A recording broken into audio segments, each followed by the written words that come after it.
So every once in a while, you find a place nestled in one of the communities here in America that not a lot of people know about. In those places, sometimes you find very historic locations, very fascinating stories, and things that are important to our past. Well, for some of these places, you just don't hear of them. Today we're in Daphne, Alabama at historic Point Preserve Park. Now, Point Preserve Park is a place that you've probably never heard of. You probably don't even know it exists. Unless you're a local here in the Daphne or Mobile, Alabama area, it is something that you just don't hear about. Well, today we are here and we are going to be looking at one of the most historic places in America. If you are a War of 1812 fan, this video is for you.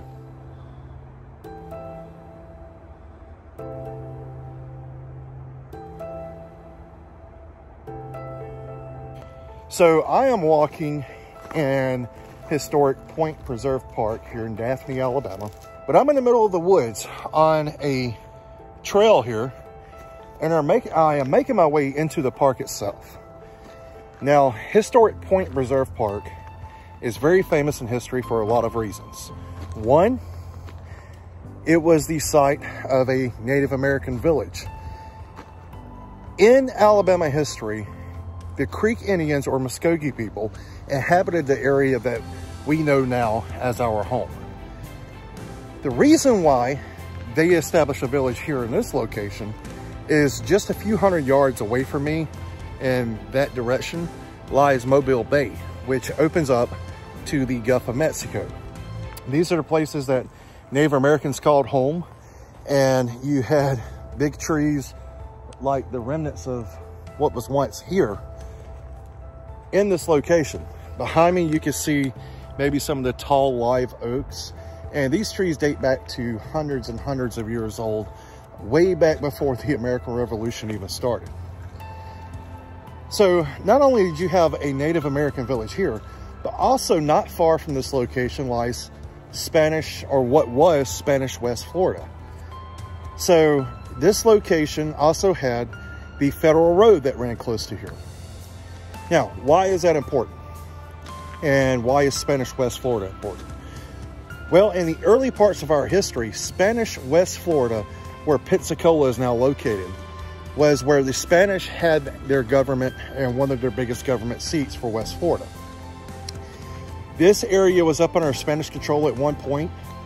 So you also had the Spanish that came through here, but you also had the British that come through here, the French that come through here, Native Americans. During the Civil War, you had soldiers from the American Civil War here. They had established camps here. They had established water batteries in the vicinity of this place. And during the War 1812, well, something very special happened here, which we're going to talk about in this video. Now, those of you that are plant fans will appreciate this. Like I said, we are in Daphne, Alabama, just in case you were wondering. But I'm not a big plant expert. I know some about some of the pioneer plants, and some of those and what they were used for, but I don't know a whole lot. And this is just some of the most hunted invasive exotic plants here in Alabama. So yeah, pretty cool. Just walking down this road, you could kind of transform yourself back in time. Of course, this wasn't probably here, but you can just imagine wagons coming down this road, especially when you have tall live oaks like that. I mean, this tree is massive. Look at this thing. Wow. That's a real beautiful tree.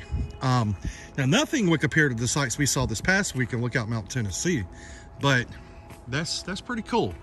So if you're a big tree fan, in which I love live oaks, I love the way they look because they just speak history. I mean, they just scream history to you. So yeah, that's a pretty cool tree. But there's a even more famous tree we're about to see in just one second.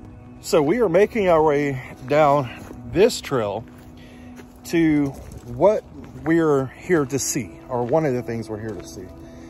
And it is a very famous tree that has been here for a very long time. Now, why a tree?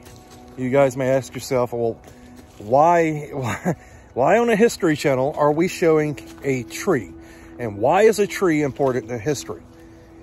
During the War of 1812, many know Andrew Jackson, or Major General Andrew Jackson, who was the general and the leader over all of the American troops. He was famous for the Battle of New Orleans, but he was also famous for moving his troops up and down the coast.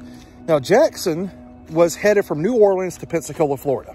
Major General Andrew Jackson, who was the commander of the American forces during the War of 1812 and later the president of the United States, well, when he came to this location on his way from New Orleans to Pensacola, he had about 3,000 men who camped here in this spot. Now, these guys had a long march. They were very tired, very worn down, not a lot of food, and that's a long haul. So these men were, needless to say, down in spirit. So what Jackson did is, in this location where his troops were encamped, it is said that he made a speech. And where did he make that speech from? Jackson made that speech from this tree. Look at the size of this live oak. This live oak is around probably 100 foot tall. It is around 30 feet around. So 30 foot around, that is a big tree. Look at the base of this thing. So it is said that Jackson, whenever his troops were encamped here, in order to lift their spirits, he made a speech from one of the limbs of this tree. Now, this tree, what's fascinating to me about this tree is not only that Andrew Jackson climbed one of the limbs of this tree and give a speech to 3,000 men up under his command to pick their spirits up, but also so many other people have found refuge up under the limbs and leaves and Spanish moss of this live oak. During the American Civil War, troops camped here. You know they had to come visit this tree. It was a good source of shade. The people who lived here use this tree probably on a daily basis. A lot of meetings probably occurred up under this tree because in that time, a lot of meetings would occur up under trees, especially here in the South. And there's a lot of reasons for that. One, it's a pretty backdrop. Two, it gives you a source of shade, and trees were just a popular meeting place. So here we go. We've got something here. Not really anything I can really do to it because it doesn't work, but pretty cool. They have a voice activated narration for this tree. So Jackson's Oak and d'Olive Nature Trail, if I'm saying that right. It's French, so I hope I'm saying that right. But check it out. They've got this observation deck going all the way around this tree. It ends there and starts there. Wow, pretty neat.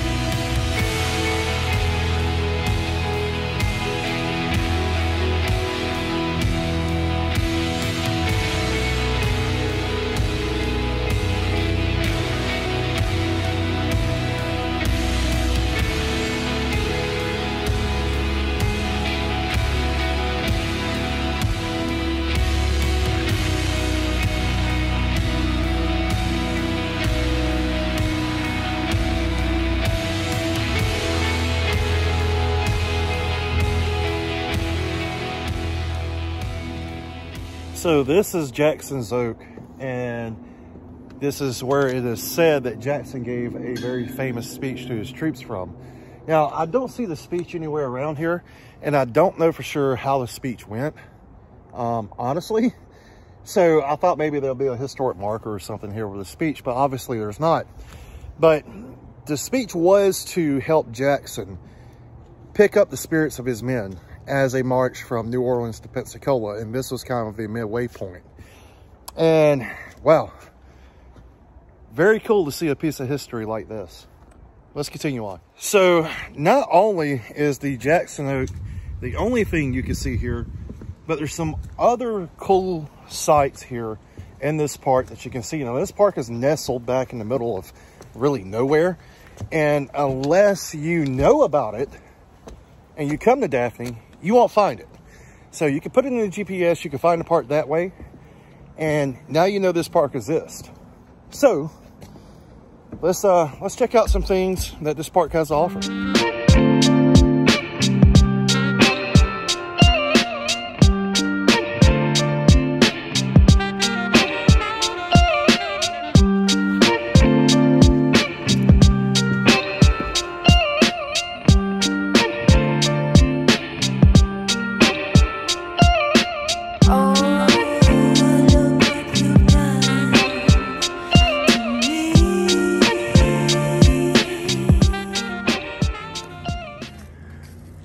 So we've come off the main trail a little bit, and we are walking down a nature trail into probably one of the most historic sites in this location, which is the D'Olive Cemetery.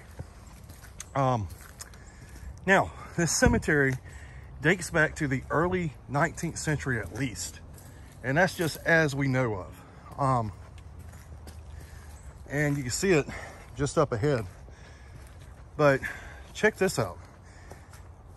Maybe there is a remnant of something here. So walking down a trail, I don't know if this is an old cemetery line or what, but it just looked neat. Check that out.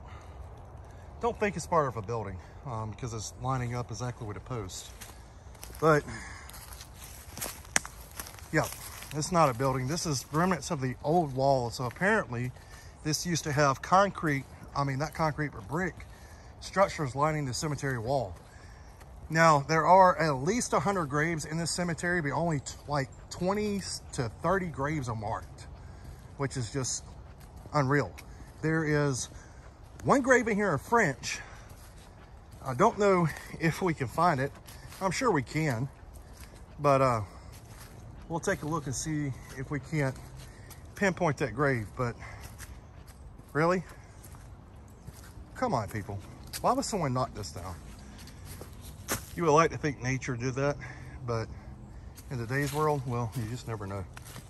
So here's the entrance to the cemetery, and let's look around.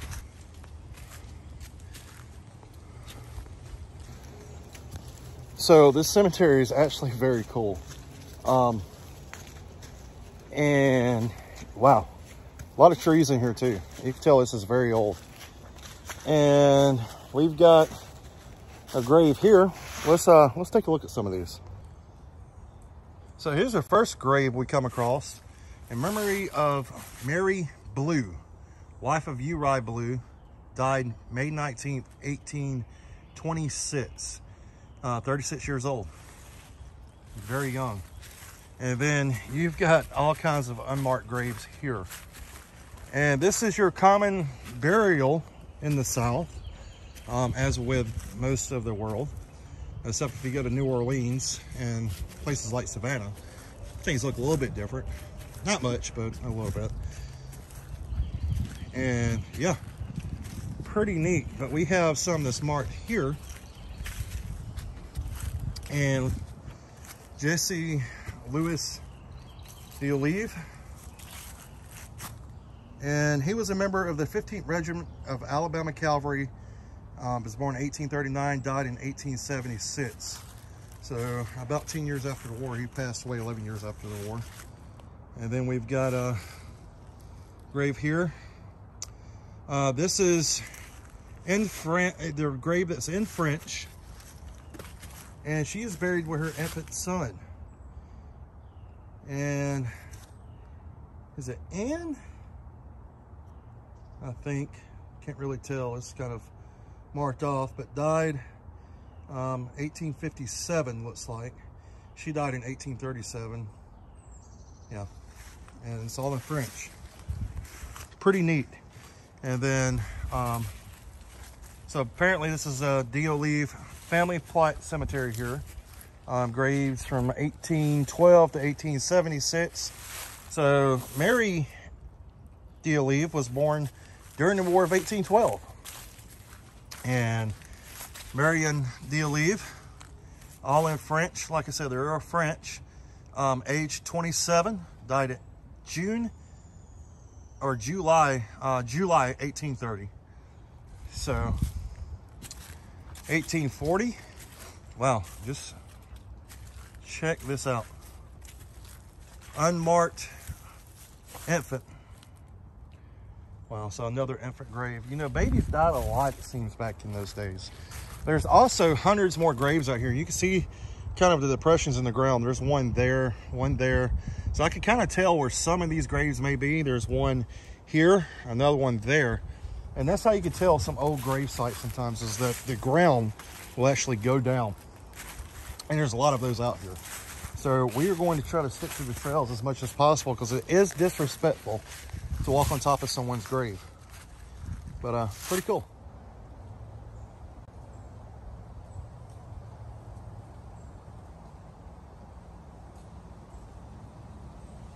All right, so we're going to get out the cemetery now, because there's really nothing else to see here. A lot more unmarked graves out in this area, but yeah, pretty neat to check out history like this. Now, one of the things I just found was this bridge going down this trail. I'm not going to go down there because I am pressed for time today, but that's one of the cool features you can find here. So if you like hiking, a lot of things to look at. This is home to a lot of different state champion trees that you'll only find here. And this place has the biggest state champion trees in the state. So pretty cool feature. And then very nice trails. So that is two very historic things you can find here. And there are so many nature trails here. It's just almost unbelievable. But we don't have time to go down all of those today. You do not want to hike those in the summer because of a couple of reasons. Spiders, snakes, and ticks are really bad here. So during the summer is not the optimal time to hike them. Plus it's 100 degrees. But during the winter, like today, this is perfect. But anyway, we're going to get out of here. We're going to head to the next place. We're going to keep checking out and exploring history. And don't forget to check out JD at the History Underground. And until next time, guys, keep preserving history. Stay safe. We'll see you soon. It is December in Alabama, and it is freaking 70 degrees. What is going on? It is snowing in Hawaii, and it is 70 degrees here in Alabama. I hate this. Not the humidity. I hate that too, but I hate this.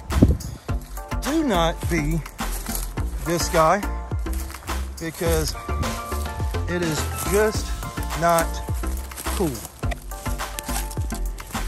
Trash goes in the trash can, not on a nature preserve. Don't be this guy. When you have mosquitoes in the middle of freaking December, something's wrong. Something is terribly wrong.